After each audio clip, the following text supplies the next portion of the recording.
वो अनजान में हुआ है, लेकिन दोस्त तो लगता ही है। तो ये घटना ही ना घटे, इतनी सावधानी बनी रहे। तो द्वक्त्रो देव देवेशा, ये दो मुखी रुद्राक्ष साक्षात भगवत स्वरूप है, तो इसको आप धारण कर सकते हैं। त्रिवक्त्रो ही रुद्राक्ष साक्षात साधना सदा तत्प्रभाव हेतु पूर्व विद्या सर्वा प्रतिष्ठता। मैनपुरी और मैनपुरी क्षेत्र का कोई भी बच्चा ऐसा ना रहे जिन बच्चों के कंठ में 3 मुखी रुद्राक्ष ना हो। जो वैज्ञानिक लोग हैं, जिन ज़्यादा दिमाग से काम करते हैं, कंप्यूटर पर बैठते हैं, जो अभी पढ़ाई लिखाई कर रहे हैं, उनके लिए 3 मुखी रुद्राक्ष किसी वरदान से कम नहीं है। 3 मुखी रुद्राक्ष विद्या प्राप्ति के लिए है, चाहे बेटा हो चाहे बेटी हो, उन्हें है 3 मुखी रुद्राक्ष जरूर पहनाइए। अगली बात सुनिए। चतुर्वक्त्रा स्वयं ब्रह्म नृत्या विपोहति दर्शनात् स्पनात् सा चतुर्वर्ग फलप्रदः। 4 मुखी रुद्राक्ष गर्भिणी नारी के लिए किसी वरदान से कम नहीं है, क्योंकि यह रुद्राक्ष गर्भ में संतान को समाप्त नहीं होने देता। ये 4 मुखी रुद्राक्ष का इतना बड़ा प्रभाव है। इसके धारण करने से अपांग विकलांग बच्चों का जन्म नहीं होता। इसमें सबसे बड़ी बात है, जन्म देने वाली माँ और जन्म लेने वाले बच्चे दोनों की सुरक्षा 4 मुखी रुद्राक्ष करता है। मेरी एक एक बात रिकॉर्ड करने के लायक है। मैंने परसों ही आपको बोला है, एक रजिस्टर बनाइए इस कथा के लिए और उसको आप कलम से लिखिए। आप सब मोबाइल में रिकॉर्ड कर लेंगे, कुछ दिनों के बाद आपका मोबाइल या खो जाएगा, भगवान करे ना खोए, फिर भी खो ही जाता है, या फिर कहीं पानी में गिर जाए, टूट फूट जाए, चोरी हो जाए, तो कुछ तो हो ही सकता है। यदि आप रजिस्टर में लिख करके रखेंगे तो संपूर्ण बातें जिंदी बनी रहेगी। 5 मुखी रुद्राक्ष पंचवक्त्र स्वयं रुद्र कालाग्नि नामतः प्रभु, इसमें वर्णन किया जो 5 मुखी रुद्राक्ष धारण करते हैं वो असाध्य बीमारी से बच जाते हैं। एक बीमारी बहुत ज्यादा जोर पकड़ रही है जिसका नाम है कैंसर। आज मीडिया के लोगों ने भी मुझे प्रश्न किया, कैंसर ये अपनी बहुत टांगे पसार रहा है और आप सावधान रहिए। कैंसर बीमारी, कॉफी आप ज्यादा पीते हैं बीमारी हो जाएगी बिल्कुल। फ्रिज की रखी हुई चीजें उसको तपा करके गरम गरम करके उसको पीते हैं, आप खाते हैं, तो यह कैंसर को जन्म देने वाली है। इसके लिए मैं एक छोटा सा उपचार बता रहा हूं, यदि आप कर सकें तो कर लीजिए। मुलेठी का पाउडर बनाइए, 12 ग्राम मुलेठी यानी 1 तोला मुलेठी लीजिए, 1 चम्मच घी और 1 चम्मच शहद डालिए। असली मक्खी का, मधुमक्खी का शहद। मधुमक्खी का शहद और घी दोनों को एक साथ मिला लोगे तो पॉइजन बन जाएगा, जहर बन जाएगा। कभी भी शहद और घी दोनों को मिला करके लिया नहीं जाता, लेकिन इसमें मुलेठी पड़ी है इसलिए अमृत बन जाएगा। ये मैं निवेदन करना चाहूंगा, ये कैंसर की अद्भुत दवाई है, गांठ को गला देगी।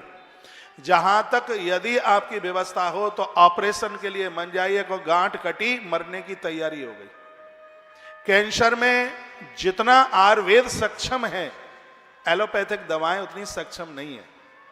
यदि आप मरीज को बचाना चाहते हैं तो उसके लिए आप ट्रीटमेंट, देसी ट्रीटमेंट कीजिएगा। गौ माता का 1.25 साल की बछिया हो, इतना ध्यान रखें कोई गर्भिणी गाय ना हो। यदि छोटी बछिया, काली देसी बछिया का गौमूत्र छान करके गर्म करके आप देते हैं तो इससे भी है मरीज ठीक होता है। लेकिन मैं एक मुलेठी की बात कर रहा हूं। मुलेठी पीस करके उसका पाउडर बनाइए। 1 चम्मच में लगभग 5-6 ग्राम आता है, तो 2 चम्मच डालिए।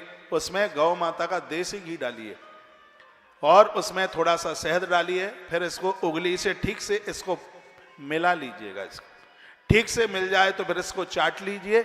उसके तत्पश्चात गौ माता का 1 गिलास देसी दूध पी लीजिए। मैं छाती पर हाथ रख करके कहता हूं, बहुत समय में, कम समय में इस बीमारी को रोगी जीत लेगा। यह अद्भुत ट्रीटमेंट है और ऐसा भी नहीं कोई बहुत ज्यादा इसमें पैसा लगता है। और मैं तो यह कहता हूं, ये बीमारी ना हो तो भी हफ्ते में तो 1 आध बार लेते रहिए, शरीर में गांठी ही ना बने। 5 मुखी जो रुद्राक्ष है, इसको आप धारण करते हैं, असाध्य बीमारियों से बचाता है। 5 मुखी रुद्राक्ष का पेय पानी बहुत फायदा करता है। तांबे के पात्र में रात को डाल दीजिए, सुबह उस पानी को पीजिए। इससे हार्ट मजबूत होता है, हार्ट तंदुरुस्त होता है, मजबूत होता है। इससे 5 मुखी रुद्राक्ष असाध्य बीमारियों को समाप्त करता है। पंचवक्त्र स्वयं रुद्र कालाग्नि नियमतः प्रभु, साक्षात महाकाल का प्रतीक है। और मैंने कल भी निवेदन किया है कि संपूर्ण सनातनी मानव जाति को, दूसरे लोग भी पहनेंगे, परहेज करते हैं खान पान का, तो उन्हें भी फायदा करेगा। 5 मुखी रुद्राक्ष तो सबके गले में होना चाहिए। मेरे भी गले में 5 मुखी रुद्राक्ष है, क्योंकि मैं भी बीमार नहीं होना चाहता, इसलिए मैंने भी पहन रखा है। आप सब 5 मुखी रुद्राक्ष जरूर पहनिएगा। 6 मुखी रुद्राक्ष युवान बच्चों के लिए, भटके नहीं, अपने रास्ते से इधर उधर भटके नहीं, युवा बच्चों के लिए जिनकी कुंडली में कालसर्प दोष है, उनके लिए 6 मुखी रुद्राक्ष किसी वरदान से कम नहीं है। सोने या चांदी में मड़वा करके उन्हें पहनाइए। यदि चांदी में रुद्राक्ष आप पहनते हैं तो धन समाप्त नहीं होता, और सोने में रुद्राक्ष पहनते हैं तो विचार समाप्त नहीं होते कभी। अच्छे विचारों के लिए स्वर्ण में रुद्राक्ष बहुत प्रभावी है। धन समाप्त न हो, गलत जगह पर खर्च न हो, उसके लिए चांदी में, रजत में रुद्राक्ष बहुत ज्यादा प्रभावशाली है। तो उसको आप चांदी में भी पहन सकते हैं और सोने में भी पहन सकते हैं। षड्वक्त्रकार के अस्तु धारणा दक्षिणे भुजे, ये गले में भी पहन सकते हैं, दक्षिण भुजा में ये ज्यादा प्रभाव करता है 6 मुखी रुद्राक्ष। और इसके मालिक स्वयं भगवान कार्तिकेय हैं। मेरा फेवरेट देवता है, मैं बहुत मानता हूं भगवान कार्तिकेय जी को। शिवालय अधूरा होता है कार्तिकेय के बिना। ये जीवन को संयमित करता है, इंद्रियों को भटकने नहीं देता। ये भगवान प्रभु कार्तिकेय जी है। कार्तिक पूर्णिमा की महिमा बढ़ जाती है। पूरा का पूरा कार्तिक श्री कार्तिकेय जी महाराज से जुड़ा हुआ है। 6 मुखी रुद्राक्ष के वो मालिक हैं। युवा बच्चों को जरूर पहनाइए, जिनकी आयु 15-16 साल से ऊपर हो रही है, जो विवाह के लायक हो रहे हैं, अपने मन मस्ती से विवाह ना करें, अपने धर्म कर्म को बचा करके रखें। 6 मुखी रुद्राक्ष किसी वरदान से कम नहीं है। उसके बाद में 7 मुखी रुद्राक्ष। 7 मुखी रुद्राक्ष सत्पवित्रो महेशानी अनंगो नाम नामता धारणातस देवेशी दरिद्रो ईश्वरो भवेत। ये घोर गरीबी का नाश करता है 7 मुखी रुद्राक्ष। बाजार में फंसा हुआ पैसे को उसको वापस लेके आता है। आज व्यापार फेल हो रहे हैं क्योंकि उधारी वापस नहीं आ रही है, इसलिए अगल बगल के लोग दुकान को बांध देते हैं। ये ऊट पटांग करने वाले लोगों की कमी नहीं है। डॉक्टर को दिखाया जाए तो नारी में कोई कमी नहीं होती, फिर भी बच्चे नहीं हो पाते क्योंकि उसकी कोख बांध दी जाती है। इन सब चीजों को हम नहीं मानते थे, लेकिन जब ग्रंथों में पढ़ा तब समझ में आया।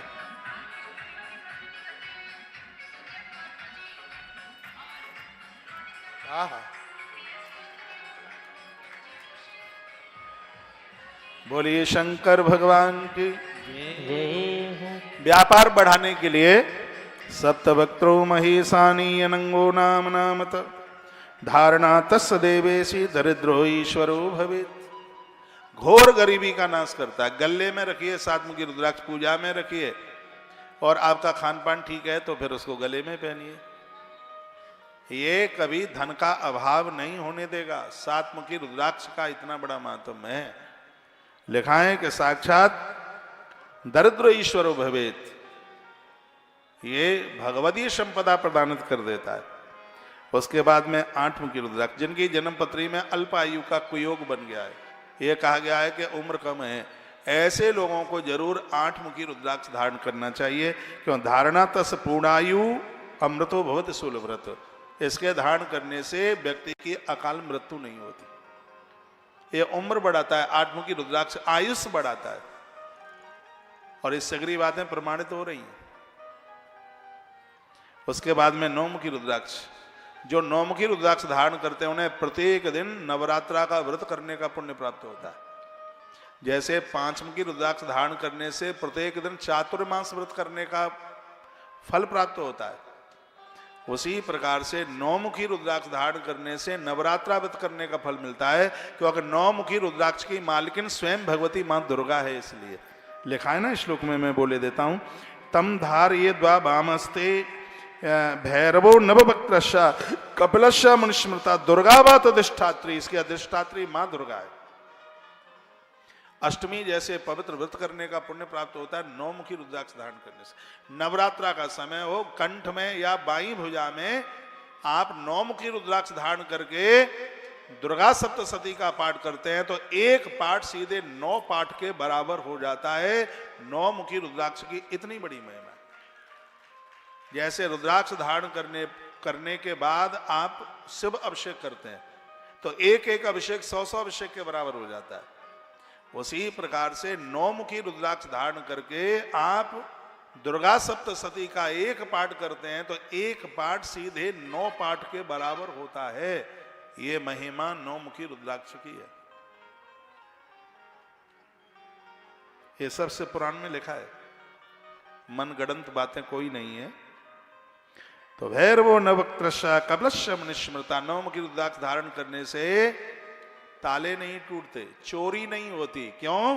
क्योंकि इसके मालिक स्वयं मां भगवती जगदम्बा तो है ही, लेकिन एक तरफ भगवान भैरवनाथ यहां पर अंग रक्षक बन करके खड़े हैं।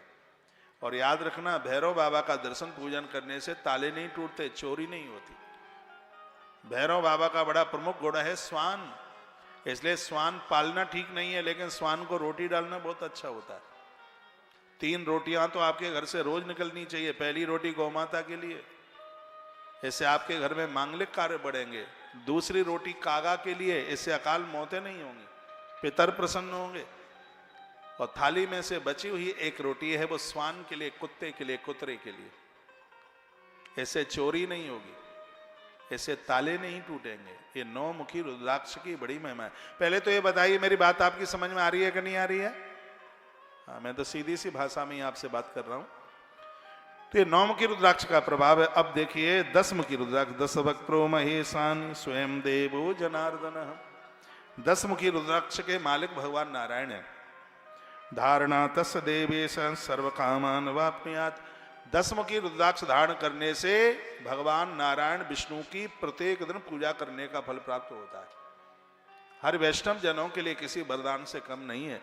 यदि ये मैं कह दूं कि 10 मुखी रुद्राक्ष धारण करने से 11 का व्रत करने के बराबर पुण्य मिलता है, तो इसमें भी कोई अतिशयोक्ति नहीं होगी, क्योंकि 10 मुखी रुद्राक्ष के मालिक स्वयं भगवान जनार्दन नारायण हैं। और सबसे बड़ी बात यह है कि 10 मुखी रुद्राक्ष की पूजा जिसके घर में होती है, उसके घर में, उनकी रसोई में कभी भी अन्न की कमी नहीं आ सकती, क्योंकि सबका विश्व भरण पोषण करने वाले भगवान नारायण हैं।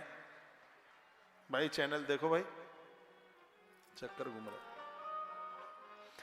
विश्व भरण पोषण कर जोई, विश्व भरण पोषण कर जोई, अकर नाम धरत यश होई। विश्व भरण पोषण कर जोई, विश्व भरण पोषण कर जोई, ताकर नाम भरत यश होई। विश्व भरण पोषण कर जोई, ताकर नाम भरत यश होई। बोले बाल कृष्ण लाल की जय, महादेव बाबा की जय। जय जय श्री राधे श्याम। धारणा तस् देवेश सर्वान कामान वाप्नुयात्।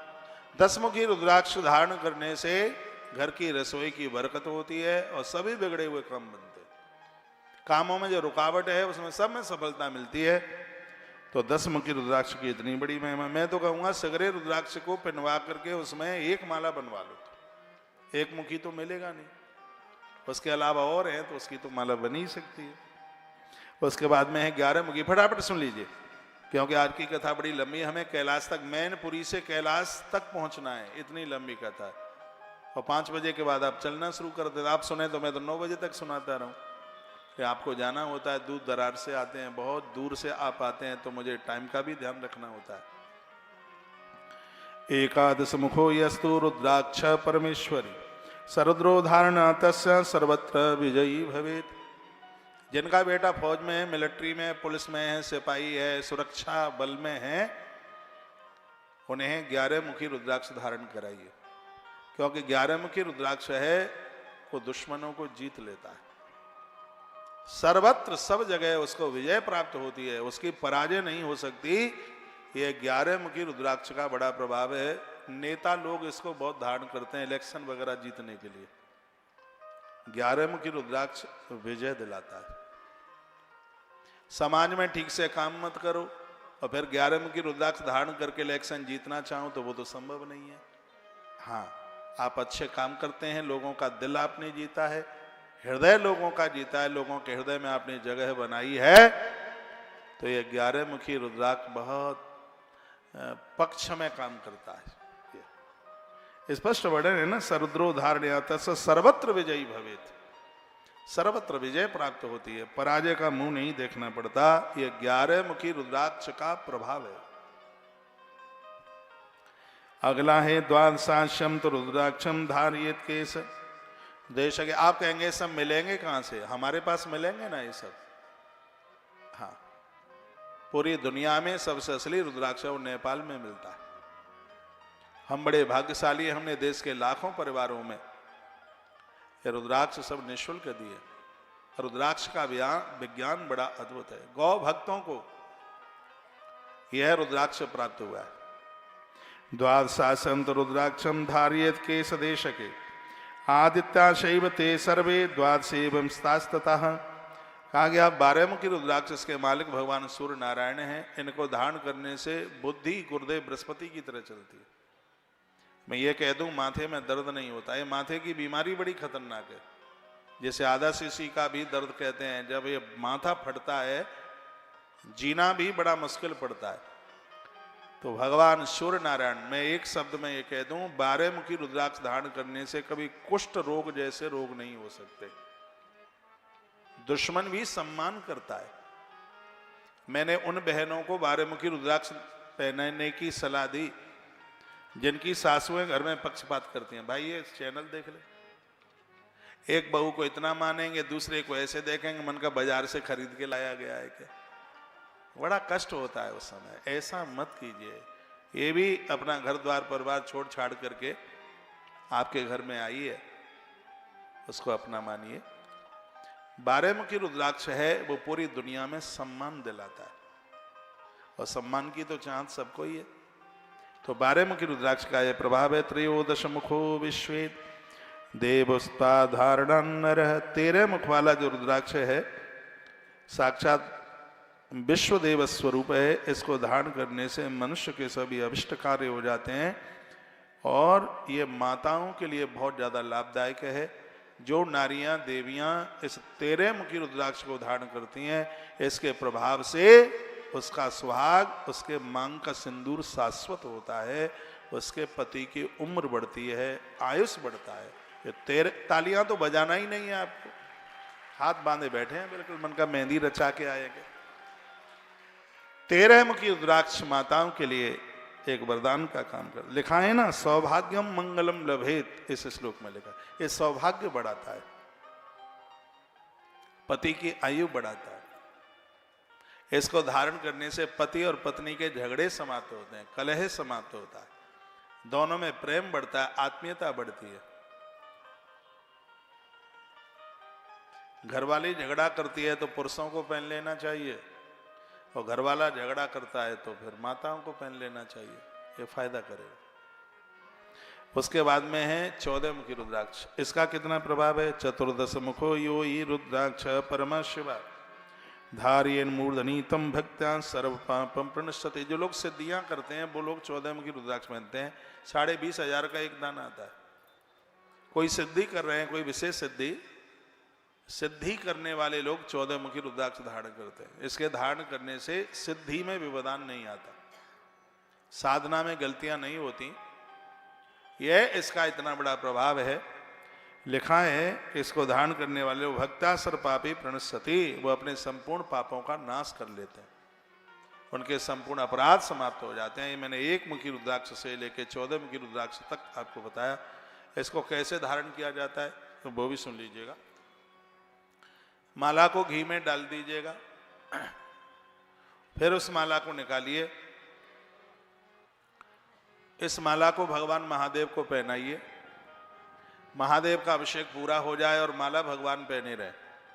प्रदोष वाले दिन या सोमवार वाले दिन इस माला को पहना जाता है और मंत्र बोला जाता है ओम ह्रीम नमः। क्या हो रहा है ये? ओम ह्रीम नमः। और तो काफी बातें लिखी गई हैं, सब ना आ पावे तो इतना तो आ ही सकता है। सिर्फ इतना आप लिख ले, नोट कर ले, उसको पहनते समय ओम ह्रीम नमः, ओम ह्रीम नमः, ये रुद्राक्ष धारण करने का मंत्र है। नहीं तो इस ग्रंथ में लिखा है कि बिना डॉक्टर की सलाह के औषधि ले ली जाएगी तो नुकसान कर जाएगी। और आप ये जो स्टोन पहनते हैं ना, पुखराज आप पहनते हैं, मूंगा आप पहनते हैं, यदि जानकारी नहीं होगी तो ये बहुत ज्यादा विपरीत दिशा में लेकर के चले जाते हैं। आयु के हिसाब से रत्ती रत्ती के द्वारा ये पहना जाता है। पुखराज कितना पहनना है, रत्तियों में इसको तोला जाता है। ये शौक के लिए नहीं होता।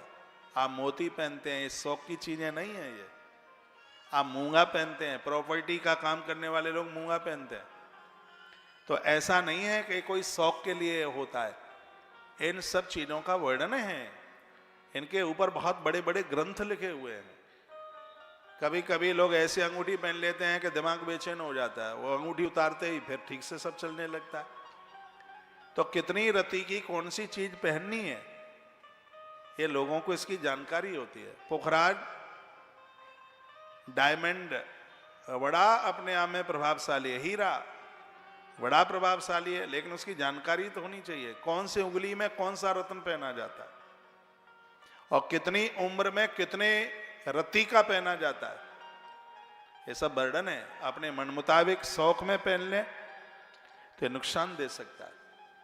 कभी भी रुद्राक्ष और तुलसी की मालाएं शौक में नहीं, इन मालाओं को पहन करके जीवन बदलना चाहिए। स्फटिक की माला माथे की बेचैनी को समाप्त करती है। बैजंती की माला घर में संतान का अभाव नहीं होने देती।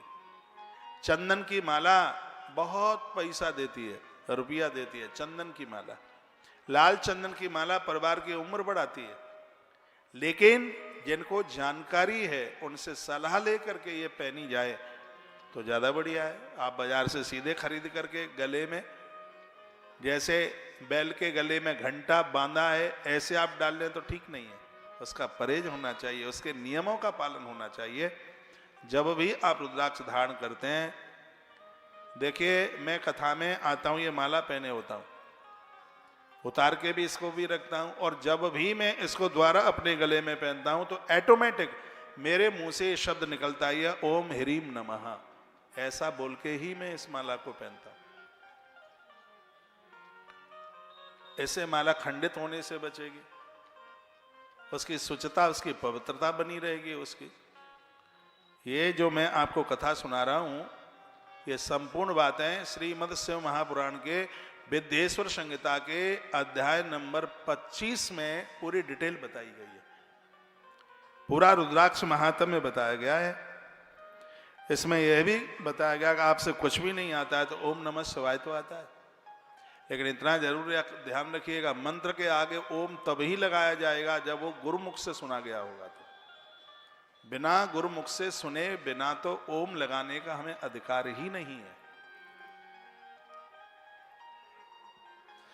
गुरुमुख से इसको सुनाया जाए। लिखा है भस्म रुद्राक्ष धारिया शिव भक्ता स उच्चते पंचाक्षर जपा सकता पर पूर्ण सन्मुखे। इसका अर्थ है भस्म और रुद्राक्ष धारण करने वाला मनुष्य शिव भक्त कहा जाता है। भस्म एवं रुद्राक्ष से युक्त होकर जो मनुष्य शिव प्रतिमा के सामने स्थित होकर ओम नमः शिवाय का जप करता है तो वर्णन किया गया है वह पूर्ण भक्त हो जाता है, पूर्ण से भक्त हो जाता है। एक एक माला का फल हजार हजार माला के बराबर मिलता है।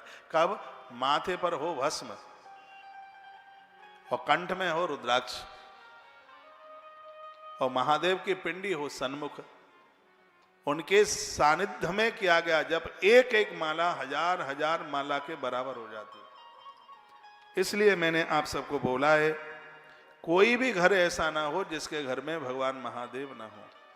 नर्मदेश्वर रखिए, ऐसे नर्मदेश्वर हैं जिनके ऊपर चढ़ा हुआ प्रसाद चरणोदक सबको लेने का अधिकार है। ये कल की कथा में मैंने निवेदन किया था। जो गौ सेवा कर रहे हैं, गौ माता के लिए सहयोग कर रहे हैं, व्यासपीठ से एक बैग दिया जा रहा है प्रसाद का। यहाँ है क्या? दिखाना इसमें क्या क्या है।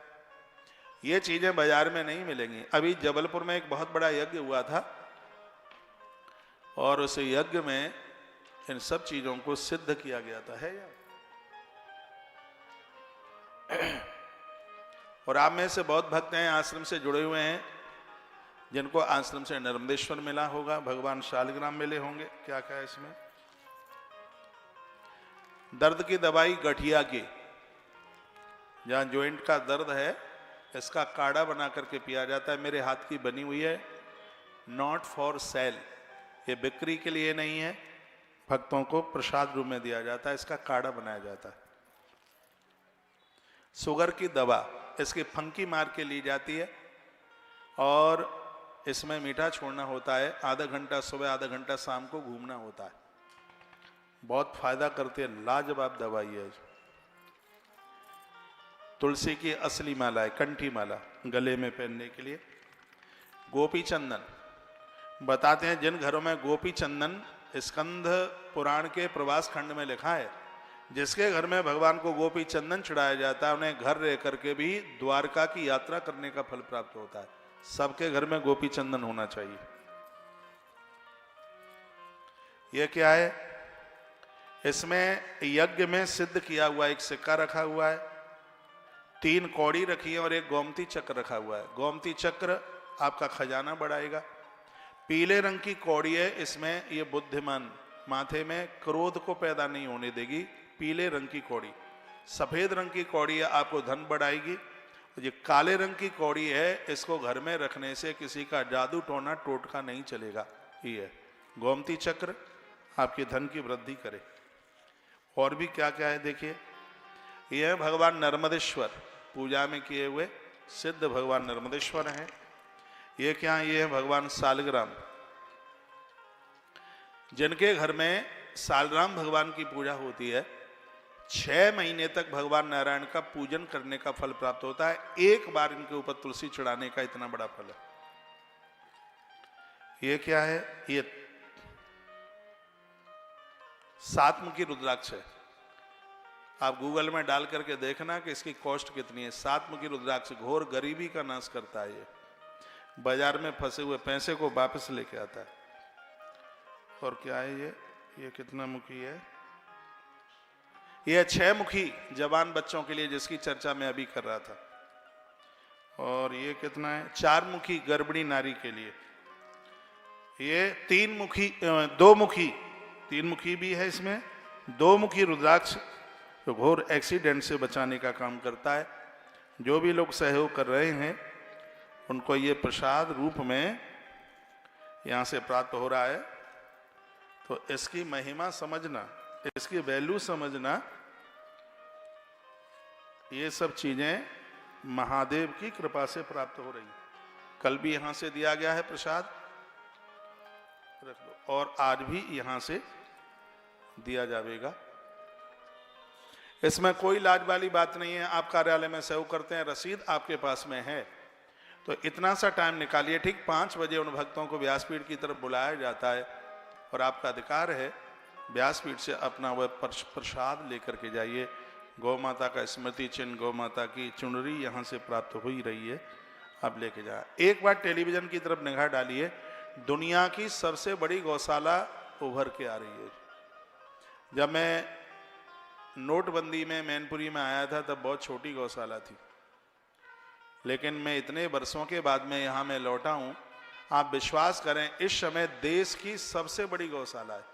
मैं अभी पूरा राजस्थान घूम के आया हूँ, बहुत बड़ी बड़ी गौशालाओं में गया, लेकिन मुझे तुलसी तपोवन गौशाला से व्यवस्थित गौशाला कोई भी नहीं मिली।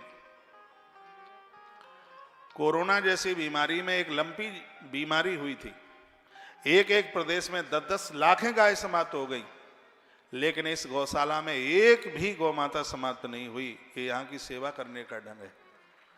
उस समय में हमारी गायों को नीम के पत्तों से नहलाया जा रहा था, इनके खाने खुराक के ऊपर ध्यान दिया जा रहा था। आज भी इन गायों को 4 बजे भोजन सुबह मिलता है, 11 बजे दोपहर मिलता है और 4-5 बजे फिर शाम को मिलता है। सर्दी गर्मी कुछ भी हो, गौ माता को 3 बार भोजन की व्यवस्था है। हमारे यहाँ के 2-2, 3-3 महीने के जन्मे बच्चों को, बछड़ों को आप डांट नहीं सकते, क्योंकि 2 थन का दूध निकाला जाता है, 2 थन का दूध ये बच्चे ही पीते हैं। सड़क पर घूमने वाले जितने नंदी हैं उन सबको उठा उठा करके गौशाला लेके जाया जा रहा है। गायों को लोग पाल भी रहे हैं भगवत कृपा से, लेकिन नंदियों को लिए कहीं ठिकाना नहीं है। मैंने गौशालाओं में देखा गाय 200, नंदी 2। तो इसका मतलब यह है कि वो गाय सब बछड़ियां ही देती हैं, वो बछड़े नहीं देती। बछड़े कहाँ चले गए? ये गौशाला वाले लोग बछड़ों को रात के समय में सड़कों पर छोड़ देते हैं। जल्लादों के हाथ ये लगते हैं। बुलंदशहर के रास्ते से अलीगढ़ की तरफ निकलती हुई गाड़ियां, ज्यादा से ज्यादा नंदी कट रहा है। मैंने एक दिन अनाउंस किया था, ये बनावटी बात नहीं है, जो भी नंदी लेकर के इस गौशाला में लेके आता है तो हर नंदी पर 500 रुपए का इनाम मिलेगा। दुनिया में शायद ऐसी कोई गौशाला नहीं होगी तुमसे नंदी भी ले और तुम्हें 500 रुपया और इनाम के दे। ये इसलिए ऐसा बोला गया क्योंकि हर प्रकार से गौ वंश की रक्षा करनी है, नंदी को बचाना है। असली महादेव तो यह है भैया, ये साक्षात धर्म का प्रतीक है। ये इसको कैसे भी बचा लीजिए। आज अंधाधुंध गौवंश कट रहा है, बोलने वाले नहीं है कोई गौ माता के लिए, पता नहीं हो क्या गया है। मैं आप सब सनातनियों को बहुत आग्रह पूर्वक निवेदन करूंगा, गौ माता बच जाएगी, देश की हर समस्या का समाधान हो जाएगा। गौ वंश हर प्रकार से बचना चाहिए। एक बार टेलीविजन पर देखिए, दुनिया की पहली गौशाला है 3 मंजिल की। एक बार आप आइए वृंदावन और आप देखिए तो सही, 3 मंजिल की गौशाला है, पूरा राजस्थान के स्टोन से बनी हुई है, टीन टप्पर नहीं है बिल्कुल भी। इसमें 5000 रुपए लीटर का पेंट के द्वारा इसका रंग रोगन किया गया। आरसीसी की पूरी छतें डली हुई हैं, नहीं तो 3 मंजिल पर गौ माता कैसे रहेगी। लोगों के घरों में ऐसी सफाई नहीं हो सकती जैसा कि इस गौशाला में सफाई है, साफ सुथरा है। मैया गैया नीचे गद्दे पर लेटती है। रात्रि को मेरे संगीत वाले बच्चे मेरे पास बैठे हुए थे, हर रोज गौशाला से मेरे पास में तस्वीरें आती है, मैं इनको दिखा रहा था, देखो गैया मैया कितने टांगे पसार करके आनंद के साथ बैठी है। इस गौशाला की विशेषता, 1 ग्रामी दूध दही यहाँ बिकता नहीं है। आप कहोगे कहाँ जाता है? गौशाला के आसपास 100-200 किलोमीटर तक दूरी तक बेटियों की शादियां होती हैं। यहाँ का दूध दही सब उन बेटियों की शादी में निःशुल्क दे दिया जाता है। इसका पुण्य किसको मिलता है? इसका पुण्य आप गौ भक्तों को प्राप्त होता है। इस भरे पंडाल में जितने भी महानुभाव बैठे हैं, एक भी घर ऐसा ना हो कि गौ माता की रसीद जिसके घर में ना पहुंचे। अपने मन से, हिसाब से जैसा बनता है। यहाँ की मैं सेवा बस 1 मिनट में बता करके मैं सीधे जा रहा हूँ, क्योंकि फिर मैं रुकने वाला नहीं हूँ, सीधे कथा में ही मुझे बढ़ना है। यहाँ नमक का, राम रस का दान लिया जाता है, 500 रुपए का सहयोग होता है। सवामनी 50 किलो अन्न का सहयोग लिया जाता है। गौ माता के लिए दलिया इत्यादि का 1100 रुपए का सहयोग होता है। गैया मैया के लिए एक गद्दे का दान लिया जाता है, 1500 रुपए का सहयोग होता है। गौ माता के लिए जगह जगह पानी की व्यवस्था की गई है, 2100 रुपए का सहयोग होता है। 1 महीने के लिए गौ माता को गोद ले लो, पूरे दिन का भोजन पूरा 1 महीने तक सिर्फ 2500 रुपए का सहयोग लिया जाता है। गौ माता की गोचर भूमि के लिए 3100 रुपए का सहयोग लिया जाता है। गौ माता की निर्माण की भूमि के लिए 5100 रुपए का सहयोग लिया जाता है। 108 गौ माता के भोजन के लिए, गुरुकुल के बच्चों के लिए 6000 रुपए का सहयोग, 108 गौ माता के भंडारे के लिए 7200 रुपए का सहयोग लिया जाता है। गौशाला का निर्माण अद्भुत ढंग से हो रहा है, उसका 11000 रुपए का सहयोग लिया जाता है। गौ माता की गौ अक्षयवृत्ति सेवा के लिए 21000 रुपए का सहयोग लिया जाता है। एक गैया मैया 1 वर्ष तक पूरे दिन का भोजन, 365 दिन तक संपूर्ण भोजन के लिए 25000 रुपए का सहयोग लिया जाता है। एक गौ माता के गोदान के लिए 31000 रुपए का सहयोग लिया जाता है। और अन्नपूर्णा भंडारा, सैकड़ों साल तक आपकी तरफ से भी भंडारा चलता रहे, 51000 रुपए का सहयोग लिया जाता है। हमारी मंडला तक गौशाला है, मध्य प्रदेश तक, जहां जहां तक गौवंश पल रहा है, सभी गौशाला में आपका अंश समर्पित हो, अंशदान समर्पित हो, उसके लिए 1,01,000 रुपए का सहयोग लेकर के हम भक्तों को ट्रस्टी बना रहे हैं, उससे जोड़ रहे हैं। उसके तत्पश्चात रामरोटी आश्रम रामेश्वर धाम में बन रहा है, जहां उत्तर भारत के लोगों के लिए अन्न दिखता नहीं है, वहाँ खुला भंडारा चले, उसके लिए 1,11,111 रुपए का सहयोग लिया जा रहा है वहाँ के आश्रम के लिए। और इतना अद्भुत दुनिया का अद्भुत कैंसर हॉस्पिटल बनने के लिए जा रहा है। 300 करोड़ रुपए की लागत में यह अस्पताल बनकर के तैयार होगा। उसके लिए 1.25 लाख रुपए के मेंबर बनाए जा रहे हैं। मैनपुरी धनाढ्यों की नगरी है, ईश्वर ने आपको दिया है तो कैंसर हॉस्पिटल की सेवा 1.25 लाख से आप जुड़ सकते हैं। गौ माता की सेवा 1,01,000 रुपए के अद्भुत ट्रस्टी बन करके, और आप अपने पूर्वजों के लिए ये समर्पित आहुति डालकर अपने नाम को अजर और अमर कर सकते हैं। छोटी से छोटी और ऊपर की सब सेवाएं मैंने आपके बीच में निवेदित की हैं। परमात्मा ने आपको दिया है तो आप अवश्य में जरूर कीजिएगा। गौ माता के प्रति मेरी श्रद्धा कैसे जागी, आधे मिनट की कथा सुनाकर बस मैं आगे के लिए आपको बढ़ रहा हूं। गौ माता के प्रति मेरा ऐसा समर्पण कैसे जाग गया, महाभारत में कथा आती है, वो मैं आपके बीच में बोल रहा हूं। एक बार भगवान श्री कृष्ण ने युद्ध जब पूरा हो गया था तो अर्जुन को कहा, पारथ ये बता तुझे मालूम है कि मैंने तेरा रथ क्यों हाँका? अर्जुन ने कहा, भगवान ये तो आपकी कृपा है। का कृपा व्रपा कुछ भी नहीं है, मैं तुझे पूछ रहा हूं कि मैंने तेरा रथ क्यों हाँका? पार्थ ने कहा, भगवान ये तो आप ही बता सकते हैं कि आपने मेरा रथ क्यों हाँका। युधिष्ठिर का तो रथ हाँका ही नहीं, भीम का रथ हाँका नहीं, नकुल सहदेव का रथ नहीं हाँका, अर्जुन का ही रथ भगवान कृष्ण ने क्यों हाँका? इसमें एक बहुत बड़ी गूढ़ की बात है। वो स्वयं भगवान कृष्ण कहते हैं, हे कुंती नंदन, एक समय की बात थी, तुम एक बहुत बड़े अनुष्ठान यज्ञ में बैठे थे, पूर्णाहुति का समय होने को जा रहा था, इतने में एक ब्राह्मण रोता हुआ तुम्हारे पास आया और उसने तुमसे आकर के ये कहा, हे कुंती नंदन, मलक्षों ने मेरी 10,000 गायों को घेर लिया है, गायों की मौत होने वाली है, कैसे भी मेरी गायों को बचा लो। और वो तुम्हारे सामने प्रार्थना करने लगा।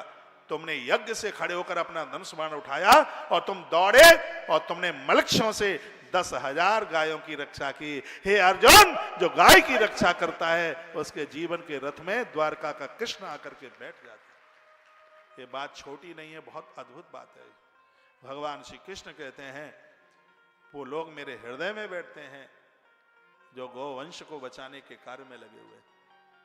भगवान नारायण ने गरुण को गरुण पुराण में कहा है, गौ सदन में जिनकी मौत होती है, गाय को बचाने के लिए जिनकी मृत्यु होती है, वो परम ज्योति को प्राप्त होते हैं, दिव्य लोक को प्राप्त होते हैं। ऐसे लोगों के लिए तर्पण और पिंडदान की कोई जरूरत नहीं होती जिन्होंने अपना जीवन गौ माता के लिए समर्पित किया है।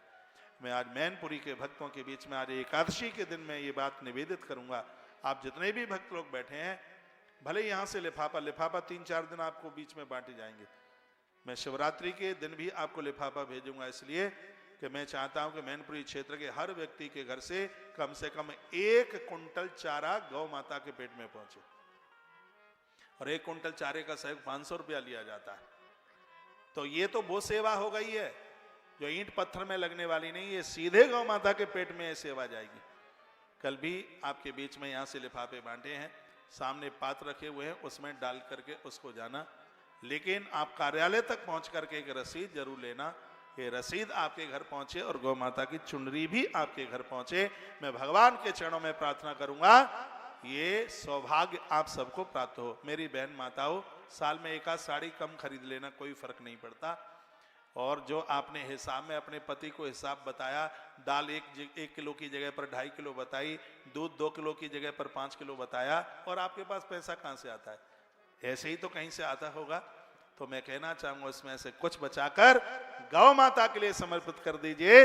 गौ माता की कृपा से ही मैनपुरी की धरती पर यह भव्य अनुष्ठान आयोजन होने के लिए जा रहा है, इसमें चूके नहीं।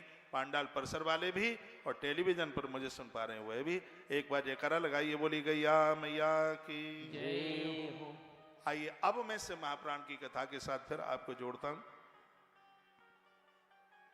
भस्म रुद्राक्षधारी यह शिव भक्ता स उच्यते, पंचाक्षर जपासक्त परिपूर्ण सन्मुखे।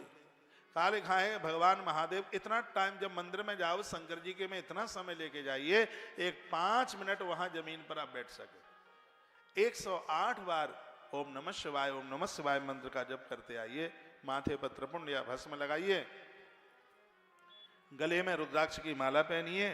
तो इसमें क्या लिखा है कि यह जप करने से अभक्त भी भक्त बन जाता है। उसको किए गए जप का अनंत गुना फल प्राप्त हो जाता है। और क्या लिखा, बिना भस्म त्रिपुंडेन बिना रुद्राक्ष मालया पूजितोपि महादेवो ना अभिष्ट फलदायिका। ये श्लोक बहुत ध्यान से सुनना है।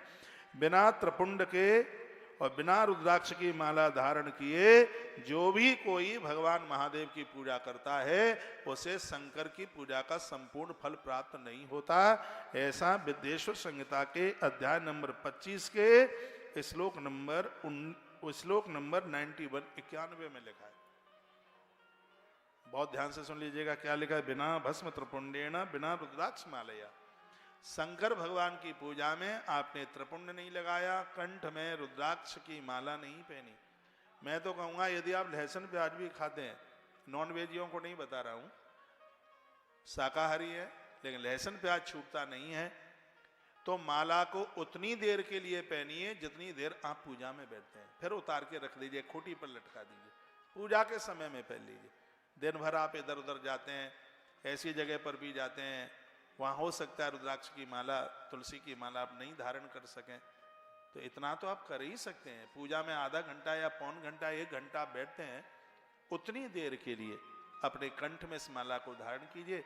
पूजा पूरी हो जाए, ऑफिस बाहर जाते हैं, फिर अपनी माला को खूंटी से लटका दीजिए। मालाएं धरती पर नहीं रखी जाती, शंख धरती पर नहीं रखा जाता और धार्मिक किताबें भी धरती पर नहीं रखी जाती, ऐसा कालिका पुराण में लिखा है। इसलिए तो ग्रंथ के लिए तखुटी होती है।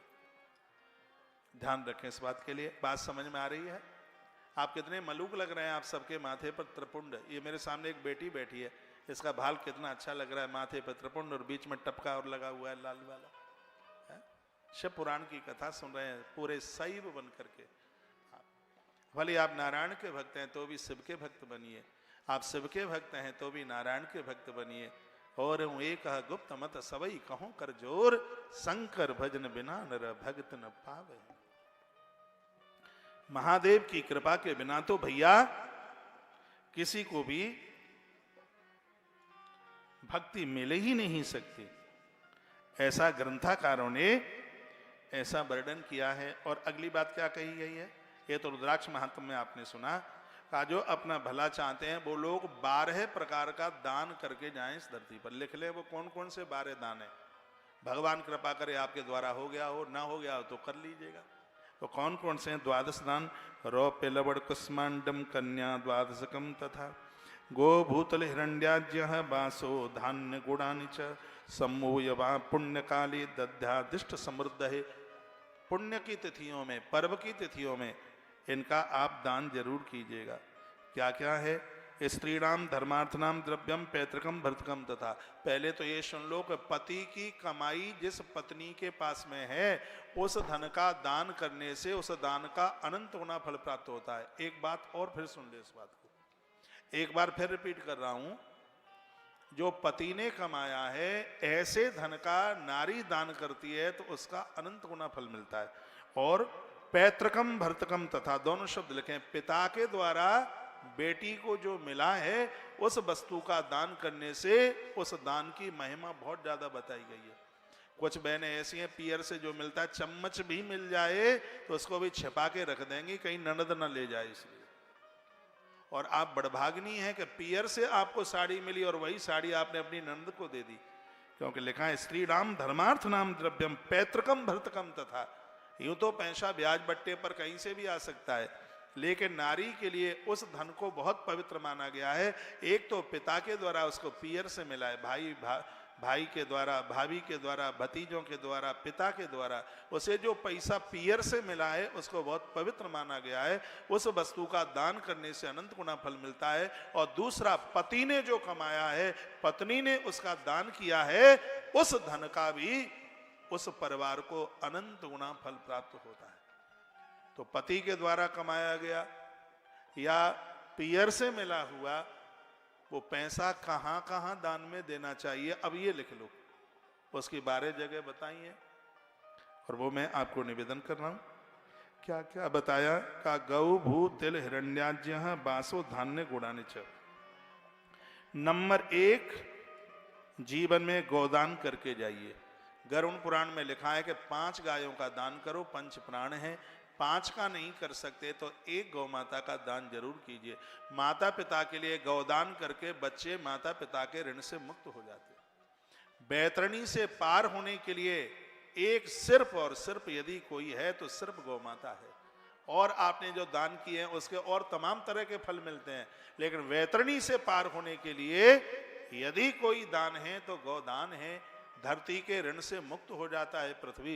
व्यक्ति क्योंकि जब जब धरा के ऊपर कष्ट आया तब उसने गाय का ही भेष बनाया। धरती माता को एक बार नारायण ने पूछा, हे देवी, धरती पर जन्म लेने वाले लोग तेरे ऋण से कैसे मुक्त हो सकते हैं? तो धरती माता की आंख में आंसू आए, तत्काल वो गाय बन गई और उसने कहा, जो गाय का दान करेगा, गोदान करेगा, वो मेरे ऋण से मुक्त भी हो जाएगा और बैतरणी को पार भी हो जाएगा। इसलिए हर सनातनी को चाहिए, देखो 12 दान में सबसे पहला दान बता दिया है गौदान। इससे पुराण में तो ये लिखा है कि कन्यादान का पूरा फल नहीं मिलता जिन्होंने अपने जीवन में गोदान नहीं किया। गाय दान इतना बड़ा विशेष दान है। तो 12 दानों में सबसे पहला कौन सा है? लिखा है गौ भू तिल हिरण्यान्य बांसो धान्य गुड़ानि च। सबसे पहला है गाय, गौ माता। आपको पता है कि पहले बेटियों की शादियां हुआ करती थी, गांव के लोग तो जानते ही हैं। तो उस बिटिया की ससुराल में गैया भेज देते, उतनी व्यवस्था नहीं देते, एक बछिया और भेज देते थे। हैं, आपकी भी ससुराल में पापा ने दी होगी। पहले ऐसा होता था, जब कोई मरणासन व्यक्ति होता था तो घर में पिताजी कहते थे बच्चे से, बेटा एक बछिया लेके आ जाओ, दादी के हाथ में पूंछ पकड़ा दो उसकी। और मरणासन व्यक्ति को जब गैया दी जाती थी तो या तो वो खड़ा हो जाता या फिर दुनिया छोड़ के चला जाता, वो कष्ट नहीं भोगता। ये गौदान का इतना बड़ा प्रभाव है। और अपने पूरे क्षेत्र में, इलाके में तो सब जानते हैं गौदान की महिमा कितनी है। तो 12 दानों में नंबर 1 में है गाय। दूसरा है भूमि। धरती का दान कहाँ कहाँ दिया जाता है वो भी इस ग्रंथ में लिखा है। इसमें लिखा है सरोवरों के लिए, पोखरों के लिए, बावड़ी के लिए, कुएं के लिए, उद्यान बगीचों के लिए, शमशान घाट के लिए, देवालय के लिए। इसमें लिखा है गौ सदनों के लिए, और जहां कन्याओं का विवाह होता है ऐसे स्थान के लिए, अस्पतालों के लिए भूमि का दान एक बहुत बड़ा दान बताया गया है। शमशान घाट भी लिया है इसमें, उसके लिए भी इस धरती के दान को विशेष दान बताया गया। कहते हैं कि जो धरती का दान करता है परमात्मा उसके दरवाजे के चौकीदार बन करके खड़े हो जाते हैं। इसलिए तो राजा बलि ने 3.5 हाथ धरती का दान किया, और आज भी भगवान 4 महीने राजा बलि के दरवाजे पर रहते हैं। अक्षय दानों में धरती का दान आता है। पहले नंबर पर गोदान है, उसके बाद दूसरे नंबर पर है भूमि दान। मनुष्य जीवन मिला है, और यदि 2-2 पैसे इकट्ठे आप कर सकें तो भले ही बिलंदा भर जमीन का दान करके जाएं, इस मृत्यु लोक में भूमि का दान करके जाना, जमीन का दान करके जाना, ये महिमा है। तत्पश्चात है तीसरा तिल का दान।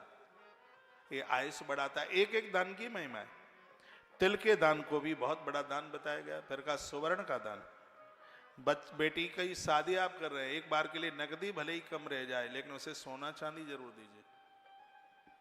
कमर के नीचे सोना नहीं पहना जाता, कमर के ऊपर सोना, कमर के नीचे चांदी।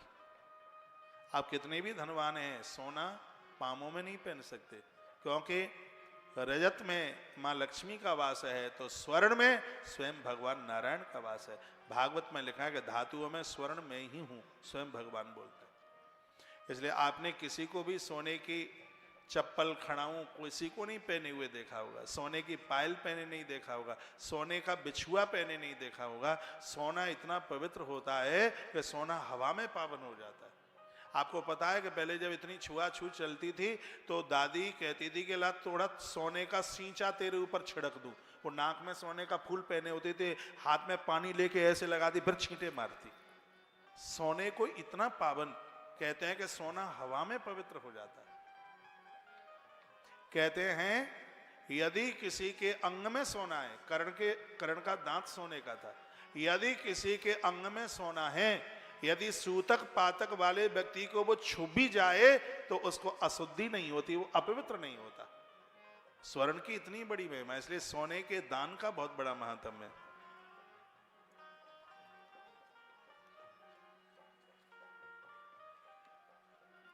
इतनी बड़ी महिमा। तत्पश्चात आगे कहा घी का दान भी बहुत बड़ा दान है। 12 दानों में से घी, कहीं भंडारा भंडारा होता है, हवन यज्ञ होता है, तो घी का दान कीजिए, वंश वृद्धि बढ़ती है, दिन दूना रात्रि चौगने के रूप में। घी का इतना बड़ा प्रभाव है, घी का दान। और अगली बात कही वस्त्र का दान। द्रौपदी माता ने वस्त्र ही तो फाड़ करके दे दिया था, कन्हैया के उंगली पर लिपटा दिया, साड़ी ही तो फाड़ दी थी। भगवान कहते हैं द्रौपदी मैं तो तेरा ऋणी हो गया। साड़ी बिच नारी के नारी बिच साड़ी, साड़ी की नारी के नारी की साड़ी बसन रूप भय श्याम। द्रौपदी के लिए भगवान श्री कृष्ण ने वस्त्र अवतार धारण किया। आपकी ननद घर आती है, बेटी आती है, तो ये उसको आप लिफाफे के संग में उसे वस्त्र जरूर दें। कोई ब्राह्मण आपके घर आता है, आप अनुष्ठान कराते हैं, उसे आप दक्षिणा देते हैं, उसके साथ में उसे वस्त्र जरूर दीजिए, क्योंकि वस्त्र परिवार की लाज को बचा करके रखता है। ये वस्त्र की इतनी बड़ी महिमा है। अगली बात कही जा रही है, क्या है? अगली बात कही गई दान, यानी अन्न का दान भी विशेष दानों में से अन्न का दान बहुत बड़ा दान है। कर्ण ने भारी सोने का दान किया। यह भी कथा महाभारत में आती है। जब कर्ण ऊपर पहुंचे तो चिल्ला रहे थे हम भूखे हैं, तो देवराज इंद्र के जनों ने उनके सामने थालों में सोने की ईंटें ला करके रख दी, सोने के टुकड़े रख दिए। कर्ण ने कहा ये क्या कोई खाने की चीज है? तब वरुण देवता ने कहा हे सूर्य पुत्र, तुमने स्वर्ण का दान किया था, मृत्यु लोक में जो जिस चीज का दान करता है उसको यहां वो चीज मिल जाती है। तुमने अन्न का दान नहीं किया, तो यहां अन्न तुम्हें खाने को कहां से मिलेगा? तो कर्ण ने क्या कहा मना पता है? कर्ण ने कहा कि मैंने जो भी कुछ अच्छा किया, तो चलो मैं तुमसे अन्न नहीं मांगता, लेकिन आप मुझे कुछ और दे सकते हो, कहा और मांग लो। तो कर्ण ने कहा मैं थोड़ी देर के लिए मृत्यु लोक जाना चाहता हूं, मृत्यु लोक, शरीर सहित मृत्यु लोक जाना चाहता हूं। देवराज इंद्र ने कहा कि दिया। कर्ण शरीर सहित धरती पर आए, हस्तिनापुर में पहुंचे। धर्मराज युधिष्ठिर ने बड़ा आदर किया। कर्ण की आंख में आंसू आ गए, अपने भाई से मिले और कहा मेरे अनुज अब देर मत करो, 10,000 ब्राह्मणों को न्योता दे दो, मैं उनको अन्न जमाने के लिए, भंडारा जमाने के लिए आया हूं। 10,000 ब्राह्मणों को बुलाया गया। कर्ण ने अपने हाथों से उनको भोजन कराया। द्वारा से कर्ण को लेने के लिए देवता मृत्यु लोक में पधारे, नगाड़े बज रहे थे। कर्ण अपने दिव्य धाम को जाके पहुंचे। कर्ण बहुत बड़ा दानी रहा, बहुत बड़ा दानी। अब कथा में से पुराण की कह रहा हूं, नहीं तो भागवत वगैरह की होती तो उसकी एक आध कथा में आपको जरूर सुना देता। तो ये अन्न का दान एक बहुत बड़ा दान है।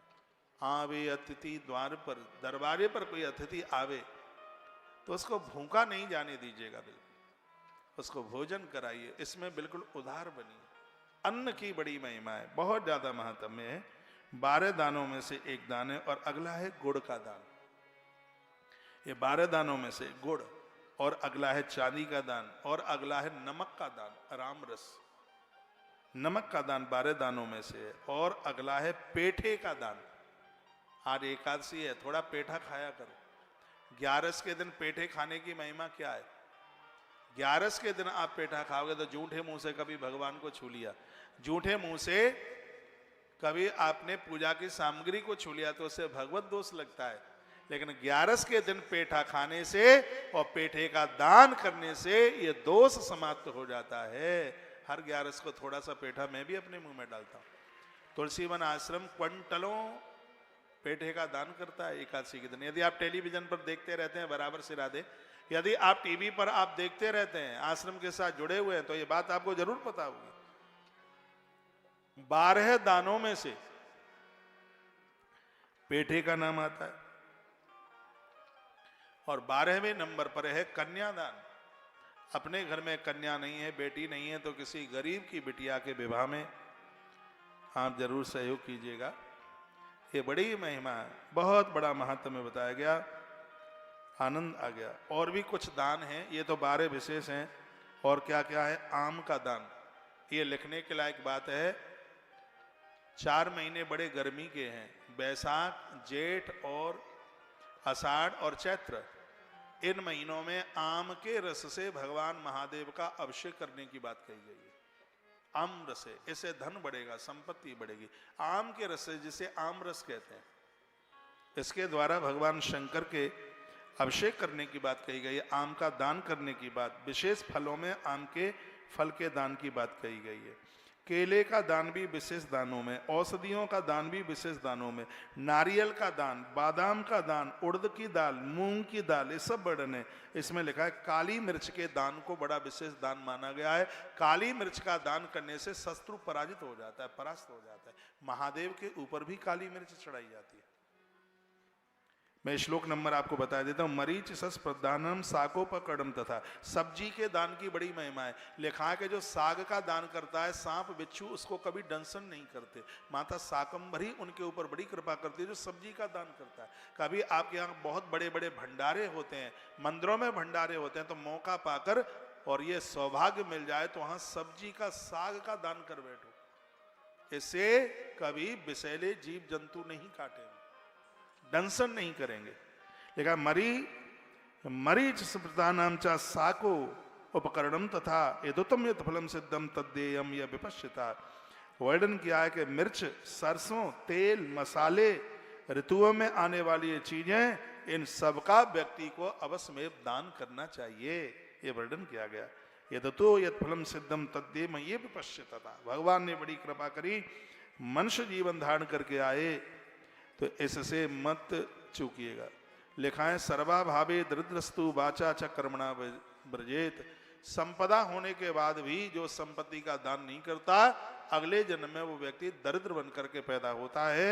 ये 56 नंबर के श्लोक में 56 नंबर का श्लोक है, 15 नंबर का अध्याय विद्येश्वरी संहिता है। धन होने के बाद जो धन का सदुपयोग नहीं कर पाए, लिखा है कि आने वाले समय में वो दरिद्र होकर के उन्हें जीवन जीना पड़ता। लिखा सर्वा भावे दरिद्रस्तु, वो दरिद्र बन करके जीवन जीते हैं। इसलिए जिनके पास जो वस्तु है जरूरत से ज्यादा है, उन्हें उसमें से कुछ दान करना चाहिए। वाचकम यजनम विद्यान मस्तोस्ता जपादिकम तीर्थयात्रा वृतात्मसी कायिकम यजनम विदु। लिखा है मंत्र, स्तोत्र, जप, दान, वाणी से स्तुतियां, ये तीर्थ यात्रा, ये सब चीजें हमें देव बना देती हैं, हमें महान बना देती हैं। ये 4-5 चीजें हैं, इनको आप लिख लीजिए, ये प्रत्येक दिन होनी चाहिए। क्या क्या? तपश्चर्या च दानम च कर्तव्य बुधम सदा प्रदश्य प्रदातव्य सुवर्णम गुण शोभितम। तपस्या यानी व्रत, 8 दिन में, 15 दिन में या महीने में जो बढ़िया लगे, अच्छा लगे, एक व्रत कीजिए। आप 8 दिन में आवे, 15 दिन में आवे या महीने में आवे, उपवास जरूर कीजिए। दूसरी बात कही, बढ़े ही थोड़ा दें, आप दान करें। ऐसे मनुष्य देव तुल्य बिल्कुल हो जाता है, ऐसा वर्णन किया गया है। कहा गया जैसे झाड़ू से आप सफाई करते हैं तो स्थान को दमक चमक मिलती है, उसी प्रकार से जो व्यक्ति तपश्चर्या यानी व्रत करता है, दान करता है, मंत्र जप करता है, यज्ञ करता है, ग्रंथ में वर्णन है कि ऐसे ही उसका जीवन चमक जाता है। बुद्धिमान पुरुष को चाहिए कि देवताओं को तृप्ति के लिए, देवताओं की तृप्ति के लिए वो जल का दान, अन्न का दान, ऐसे विशेष दानों को वो करता रहे। इससे देव अति प्रसन्न उसके ऊपर हो जाते हैं। एक बार जयकारा लगाइए, बोल भक्त वत्सल भगवान की जय। इसमें जप का भी वर्णन किया है। गुरुजनों से मंत्र लेकर के तब ही उसमें हम ओम लगा सकते हैं। ओम की बड़ी महिमा है, बड़ी विशेषता है। 2 पंक्तियां। हरि ओम में ओम समाया है, मेरा भोला नगर में आया। दोनों हाथ उठा के ओम समाया सिरान है, मेरा भोला नगर में आया है, मेरा भोला नगर में आया है, मेरा भोला नगर में आया है, मेरा बाबा नगर में आया है, मेरा बाबा नगर में आया है। हरि ओम योग समाया से मेरा भोला नगर में आया है। हरि ओम में ओम समाया है,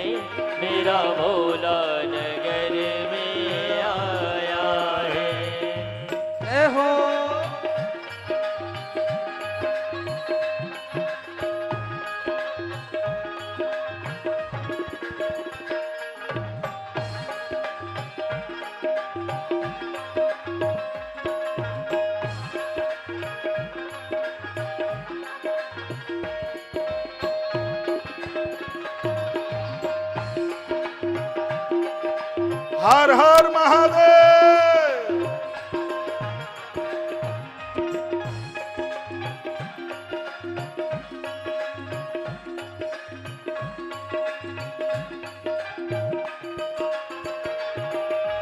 भोला के माथे पे चंदा विराजे, भोला के माथे पे चंदा विराजे, भोला के माथे पे चंदा विराजे, चंदा विराजे, चंदा विराजे, चंदा में ओम समाया है, मेरा भोला नगरी में आया है। हरि ओम ओम में ओम समाया है, मेरा भोला नगरी में आया है। मेरा भोला नगर में आया है, है। मेरा भोला नगर में आया है। मेरा बाबा नगर में आया है, मेरा बाबा नगर में आया है। हरि ओम में ओम समाया है, मेरा भोला नगर में आया है। हरि ओम में ओम समाया है, मेरा भोला नगर में आया है। जय हो। तालियां बजाते रहना।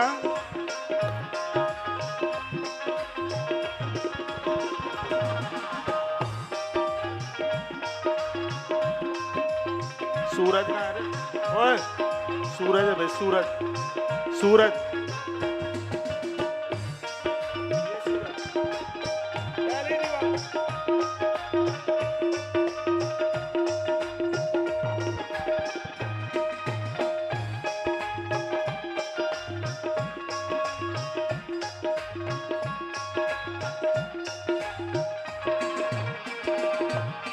भोला के हाथ में डमरू विराजी, भोला के हाथों में डमरू विराजे, डमरू विराजे, हाँ हाँ डमरू क्या बैठा भाई? विराजे, डमरू विराजे, हाँ हाँ डमरू विराजे। डमरू में ओम समाया है, मेरा भोला नगर में आया है। हरि ओम में ओम समाया है, मेरा भोला नगर में। सब गाइए एक बार। मेरा भोला नगर में आया है, मेरा भोला नगर में आया है। मेरा बाबा नगर में आया है, मेरा बाबा नगर में आया है। हरि ओम ओम में ओम समाया है, मेरा भोला नगर में आया है। हरि ओम में ओम